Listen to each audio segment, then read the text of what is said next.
Hello mga kalingap, magandang araw sa ating lahat kung isang bansa man tayo naroroon ngayon. Ngayong araw mga kalingap, mag-reaction tayo sa ITZY, no?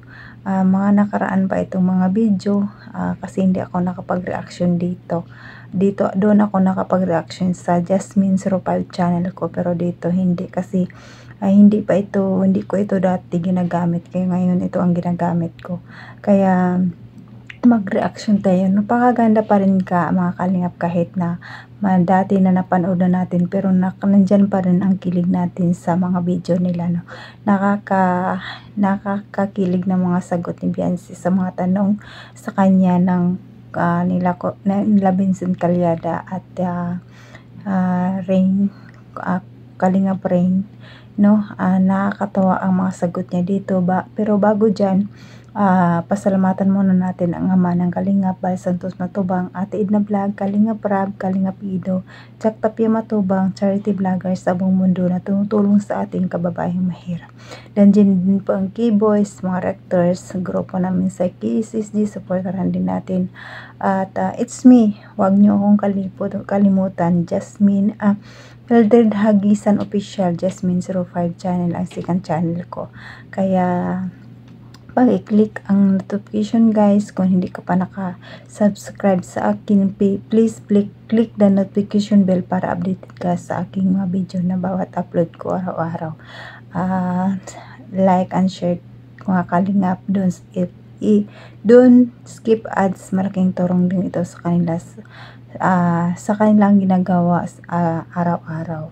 At ito na mga kalingap, manood na tayo ng video kasi hindi pa ako nag-reaction sa upload kahapon kasi after 2 days daw ang upload ang reaction, kaya hindi ako nag-reaction na ako dito sa dati pang upload ni Kalingap Rab, pero nakakilig pa rin. Tara, panoorin natin. Let's go. 1, 2, 3, go. Okay, ready ka na ba sa mga malulupitang tanong? Yan. Madami na akong gusto itanong talaga dito kay Beyonce. Okay, marami ka din tanong. So, Pero ikaw lang muna. Hindi mo na pa ako. Beyonce, kamusta na ang Beyonce simula nung natulungan ng Kalingap? Ayun po, ibang-iba na po talaga po yan nung simula po nung matagpuan po ni Dr. Love. Hindi na po yung Beyonce na nangungutang sa tindahan naman. Tapos yung nagsasama po, lagi po kami nasa bundok din dati nun. So, kumbaga marami kang mga pinagdaanan sa buhay mo. Pero ngayon po. Pero, ito Beyonce, Bukod sa ngayon ay siya nangungutang, nauutosan ng mama niya mangungutang. Pero laki ng pababago ng buhay niya ngayon. Pero kahit ganon pa man, malaki ang pababago ng buhay niya, pero hindi rin siya nagbabago. Kung ano siya noon hanggang ngayon pa ganon pa rin siya.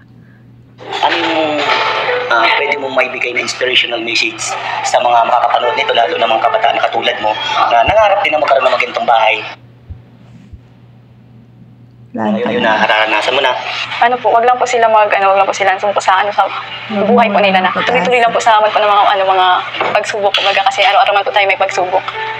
Yun. Huwag pong mawala ng pag-asa. Yes.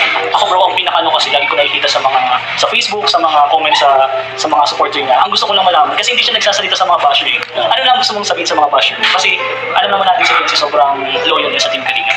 Wala na masasabi talaga. Ano masasabi mo sa mga basher? Yung iba po kasi talagang naman po ako, pang motivate na lang po din sa akin siguro yung iba. Pero sumasagot ka ba sa mga basher? Pag may nakikita kang Yung may nakita mo kasi ako yung So ayun, may tanong din ako dun. sa amin po ni Kuya. So ngayon, Ang galing ni Beyonce, no? Pinagtanggol niya si Kalingap Rab noon sa mga basher. Kaya ang mga basher kasi hindi naman alam ang totoong nangyayari at kung ano ang nagagawa ni Kalingap Rab sa kanila. Ang nakikita lang nila kasi sa vlog, pero ang sa totoo, kung sa personal talaga, maganda talaga ang ginagawa ni Kalingap Rab sa kanila. Beyonce, di ba nakita mo na yung taong tumulong sa iyo at binabash ng iba, gano'ng kasakit sa iyo o paano mo ipagtatanggol yung taong tumulong sa iyo na bumago ng buhay mo? Ano yung masasabi mo dito sa mga gano'n? Di ba, siyempre, as a beneficiary, masakit yan para sa iyo na gano'n ang sinasabi sa isang taong tumulong. Saka hindi man po tutupad yung mga sinasabi po nila na yun dapat i-confirm din. Totoo ba yung sinasabi nung totoo ba yun? hindi po. Kung makikita po nila, hindi man po kasi siguro nila pinapanood lahat ng vlog po ni Kuya. Siguro po, gusto lang din po nung magpasikat ng po yan, na page po yan. Siguro crush mo si Kalingap. Hindi. Tama guys, kasi yung mga iba kasi nagpapasikat para sumikat. Halimbawa may YouTube sila, gusto nilang pag-usapan sila para marami din manonood sa kanila.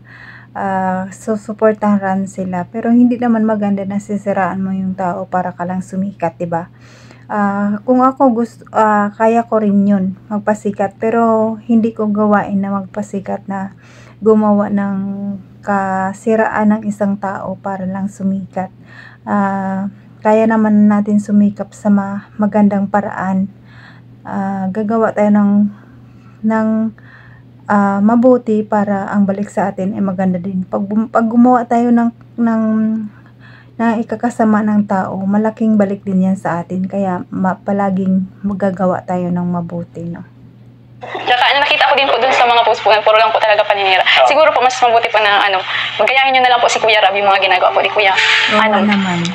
Yung pagtulong po, maganda man o hindi, ang tinutulungan, mas maging na lang po siguro kayo maging proud. Oo, maging proud na lang po kayo sa sa ginagawa kong pagtulong po ni Kuya Rab. Yes, supportada ko kumbaga So, gusto kong magtanong ako. Sa daming-daming mga Itanong mo na tanong. Ano siya, bro, pag sumagot talaga siya, Hindi, to the point. to the point talaga siya. Hindi na ipag Ito may tanong ako. Yan. Mahirap na ba yan? Gaano na Ay! katatag ang samahan ni Bro Ed? Ang bira. Kami na din siya. talaga pambira agad. Sige, yan. Papunta na tayo sa Sabi natin, exciting na mga Second part. Yan. Gaano na katatag ang relasyon nyo? Wala na po makakaano. Sana wala na nakakaghiwalay sa kanilang dalawa. Grabe na to. Di ba kayo? Actually, pinumumuna na ako. Mainitan agad bigla si Beyonce. Inahansip niyo po ako eh. Parang pala siya sa lugar eh. Tinanong ko na din yung Tingling Afedo, gano'n din yung sa group niya. May tanong din naman ako. Anong feeling na sinasama ka na ni Tingling Afedo sa mga scout niya? Mga mag-ano po sa pakiramdam na nakita ko yung po, nakakasama ko po siya. Alam kong safe. Siyempre, kung ako yun na kasama ko lagi ang mahal ko sa buhay, siyempre, panatag ka, diba? Ang loob mo na lagi mo siyang kasama. At masarap talaga na lagi kayong kasama, lalo pag mahal nyo ang isa't isa. Maganda talaga, guys. Masarap sa pakiramdam talaga. Magdumaan naman tayo sa teenager, no? Dumaan naman tayo sa ganyan na, halimbawa, lalong crush mo. Lagi mo yung makikita, di ba? Kinikilig ka, di ba? Ay, Diyos ko. Ano ba yan? Pati ako kinikilig na rin. May time ba? May time ba na hindi ka kasama sa scout? May time ba na nag-aalala ka, nagsiselos ka? Siyempre, di mo alam yung ginagawa, di ba? Di mo alam yung ginagawa ni Kalinga Fedo. May time ba na nag-aalala ka o nagsiselos ka kapag hindi ka minimessage si Kalinga Fedo na nasa scout siya? Minsan po. Huling ka. Kasi ngayon, alam niya na kasi kasama siya sa scout. Kaya nung time na hindi mo siya kasama, ibig sabihin, nagsiselos ka din pala. Siyempre, di mo alam eh. Pag may mga nalalaman po ako kasi Holy. Nagsiselos din mo pala. Nalaman, isa lang. Bro, i-click mo na lang pag-ibig. I-click mo na lang. Ano yung mga Nadala ko sa tama ni Beyonce. Click na lang natin kapag click mo na lang po. Pag nasa yun, naman po na Ayun yung pag-usapan. Baka saan pa yung magpunta. At sobrang dami bro supporters na natutuwa kay Benzi kasi supportado talaga niya yung hobby niya. Kasi Kalinga Fedo. Ayaw mo Okay lang pag-usapan. ba sa yung ginagawa ni Kalinga Fedo na halos araw-araw na nag-scout at tumutulong sa mga beneficiaries niya? Okay lang sa iyo. Halos araw-araw din at tumutulong. Nakaka-proud. So, kanya naman din po yun. Minsan hindi po kasi yung kalusugan niya din po baga ko. Ay, nag-o rin. Ay, nag-o rin. Nag-o siya dito pag-scout. Nag-o pa siya dito. Pwede mo naman alagaan pag after ng scout.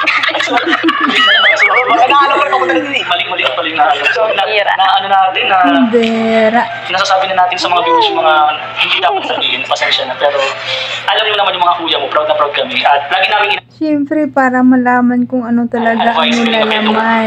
naalagaan ka. Alam ba, Beyonce, naging proud ako sa iyo dahil pinagtanggol mo si Kahit matagal na ito mga Kalinga ka, kilig ka rin. Huwag kang magbabago, Beyonce. Patuloy mo lang yung Parang kahapon lang na-vlog. Kalingap ang sumusuporta sa iyo. Dapat mantilin mo maging humble. Actually, hindi lang si Benzi Boy. Nakita ko yung mga K-Angels na wala kang talaga doon. Yes, ganun talaga sila. Nakaka-proud as Kasi wala man pong katotohanan po kasi yung sinasabi kaya dapat mong ano yun yan. totoo naman talaga. Proud talaga si Biancy. Maganda yung mga sagot niya. Siyempre po. Ano yun, tingin ko doon mga naiingit dun sa Opo, kasi nararating. po, yung mga yung iba po kasi doon mga hindi pa po napupuntahan siguro ng Kalinga. Oo. Pinapairal na po agad nila yung inggit. Hindi po nila hinihintay na ano.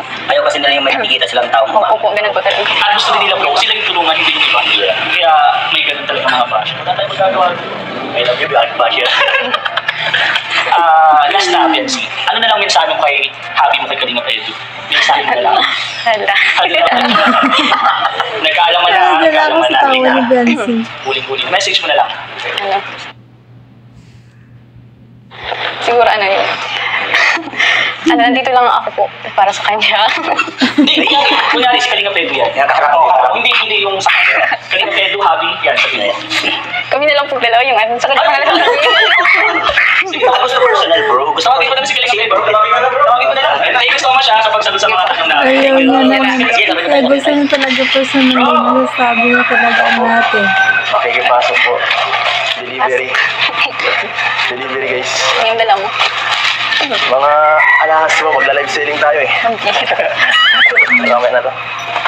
Ay. Parang kakagising mo lang ah. Mukha ba? Kompet puyat ka.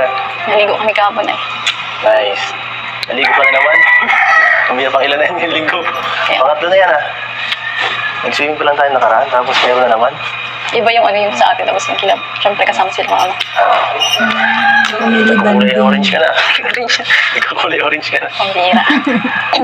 Nawawala yan kasi ginasip ang dalawa eh. Absent ka. Absent saan? Hindi ka pumasok ah. Ang bira. Wala. Kasama sa... Sabi mo sa akin. Ay. Sa iba. Siyempre may vlog. Kaya hindi tayo maano eh. Sabi mo man din eh. Biro lang. So, ano? Ay, busy. Hindi ka busy ngayon? Hindi. Hindi. Ganun kaya nga dito. Papakit ka dyan. Papakita. Hindi na nakikitan ka lang. Joke. Okay. Papakit ka ba? Ano? Bet na mumula ka. Natsit akong dalawa yung tulong niya. Parang nalumiling sa akin. Nahatsit ang dalawa eh. Kaya namumula. Ako. Panurin ko, baka matagalan pa eh. So, ano? Ano ang gagawin natin dito? Mansari pala natin ngayon. Nalimutan ko na. Sorry. Ngayon na lang ulit. Happy Mansari, oh. Ma-celebrate. Araw-araw naman eh. Araw-araw para sa akin ay mahalaga. Araw-araw man sa rin. Okay lang kahit di na. Wala i-celebrate. Bakit? Wala. Ang ganda ni Parang Biancy. sa'yo mo ngayon ah. Siyempre. Parang iba. Siyempre. Anong meron? Lagi Ikaw. ang baga. Pagkasama ka. Lagi daw. Pagkasama ako. So, kaya pag inugod tayo mo ako. Totoo yan. Totoo yan. Sige nga. Paano masaya? Paano Sorry may ka talaga. Bakit ikaw di ka masaya pagkasama ako? bihira ka tatanong ka pa eh. Hindi ko dalik sa'yo yung tanong. Mga viewers, common sense mo yun, hindi mo tinatanong. Saka, baka mahirapan na ako na naman ito pag may pasok ka. Baka di na naman kita makasama. Kaya, Hindi na gusto ko talaga. na to. Itong pagbisita dito habang mag-ano pa schedule mo. Wala kang pasok. Kaya, sama-sama ka sa mga Kalingap Angel, sa mga labas natin. Para mag-enjoy ka din. Nakaka-boring dito, oh. Palagi kang solo. So, Kaya ako nagsasama sa'yo. sama ka. Bukas. Ikaw. Shein. Saka palagi naman kita, di ba, sinasama pag ka. Gusto mo? Oo, tanong ka pa. Tanong ka pa. Hindi na kailangan yung tanong Habi. Ano ba? Bago utak ko eh. Hindi mo baga, bira ka. Bago decision mo. At saka, thank you dahil tinutulungan mo ako sa sa pagbablog. May camera Cameraman. akong bago. Masaya mag-vlog kapag kasama ang mahal mo. Inspired ka talaga. Kahit ganun, malaking bagay yun sa akin. So hindi ka makikita ng iba. Ginagalitan ako ng iba eh. Makikita daw kita. Wala yun, practice lang yun. Practice na, no? Practice ka sa future mo, ano? Para sa sa future natin. Wow. Joke lang. Kami lang.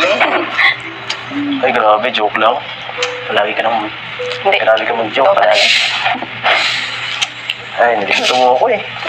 Ano ba talaga? Kawasa ako, pinagambara mo ako eh. Ay, hindi. Ganun ako maglambing. Ang bad mo maglamping. Sanay ka na kasi. Future wife. Sweet, pero...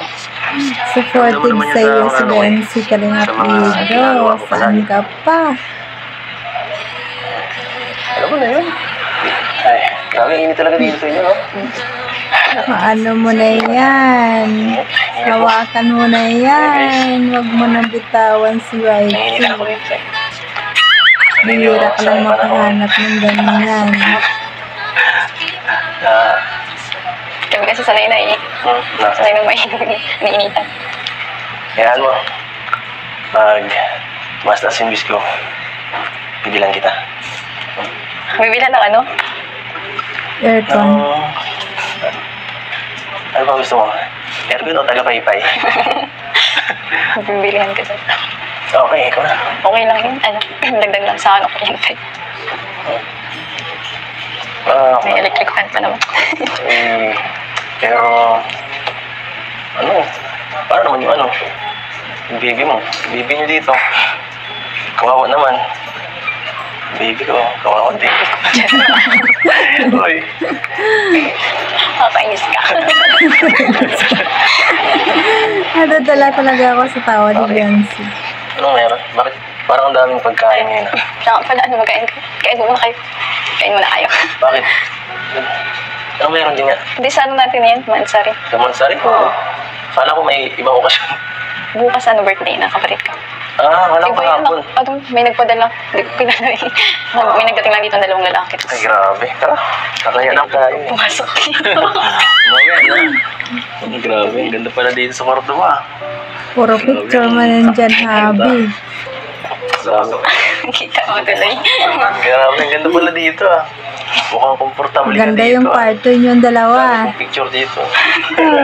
Kaya sabi sa'yo pumasok ka. Couple na talaga, couple. Ano naman to ah? Dami kong picture oh. Ang mukha mo eh. Bakit ba? Ay, grabe. Dami mong dami mong inspirasyon dito ah. Sa kwarto na to. Ay, grabe dito ah. Para dito para ka ditong nasa microwave. Init. Paano ka dito nakakatagal? Kaya ako dyan ako lagi sa Ano talaga dyan sa kantong daan kung walang literang aircon. Ay, parang may iwan na ako. Ito pa rin tupi. Sarap dito ah. Kailan Dito, mas maganda pa to sa kama ko. Ay, siguro. Kaya pala kaya siguro di ka na minsan nakakapag-online eh. Siguro maghapon ka dito ng tulog. Minsan.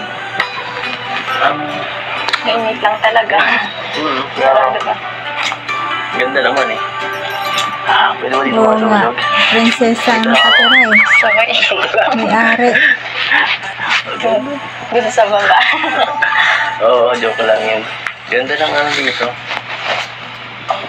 Perfecto. Gusto ko ganito rin ako. Ang ganda yung kwarto yung dalawa. Nandun yung mukha mo. Ay, anong mo pag nakita mo yung mukha ko dyan? Anong naiisip mo? Pambilan tayo. Naiisip mo ba yan minsan? Wala, napapangiti lang. Talaga? Pagising ko. Good morning. Kinikiss mo ba yan? Hindi. Ay, grabe. Napakalinis ng kwarto mo. Hindi pa nga eh. Nakakaya sa kwarto mo to. Dami pa ang tupiin. Sa akin, ang gulo din eh. Mas magulo sa akin. Buti ba to? Nakakatuwa si Bensi, grabe. Paano kung nangyari? Basta tayo. Maganda yung magiging kwarto nilang dalawa. Pero sa tingin ko, papagawain si Papa Eds para sa kanilang dalawa talaga yung bahay na nila, no? Napakaganda siguro. Ay nako, Biancy. Huwag ka na maghanap na iba. Nandyan na si Habi. Gusto ko pa nga dito magtagal eh. Mainit. Ayan mga kalingap, hanggang dito na lang ang ating video kasi video mahaba na talaga. So nakita nyo naman kalingap ang mga video, no? Napakasarap tingnan at nakagilig pa rin kahit ay hindi bago na upload. Parang pakiramdam natin upload lang kahapon. Kaya magandang panoorin. Kaya pag nagmarathon kayo mga kalingap, ang sarap talaga kasi ang sarap din ang panood. Ako nga, kaya ako nakapag reaction dito sa kakamarathon ko, pinapanood ko ulit. Kaya nag-reaction ako kasi maganda pa, magandang tingnan pa rin kahit matagal ng upload. Hindi nakakasawa, masarap balik-balikan mga kalingap. Kaya hanggang dito na lang kasi medyo na mahaba ito. At huwag niyong kalimutan mga kalingap, i-subscribe ako at i-like at comment ang aking video. Appreciate ko man lahat ang inyong panonood at pag-support sa akin. Maraming salamat mga Idsinyan supporters, Idsi supporters. Maraming salamat sa panonood sa akin. Kahit hindi Idsi, may Chris, lahat ng love team na nakapanood ng aking ang aking upload. Salamat sa pag-support palagi. Hanggang dito na lang at huwag natin kalimutan i-subscribe ang ating ama ng Kalingap, Bal Santos Matubang, Ate Edna Vlog, Kalingap Rab at sa lahat-lahat ng Kalingap team. Maraming salamat talaga. I love you all. Bye bye.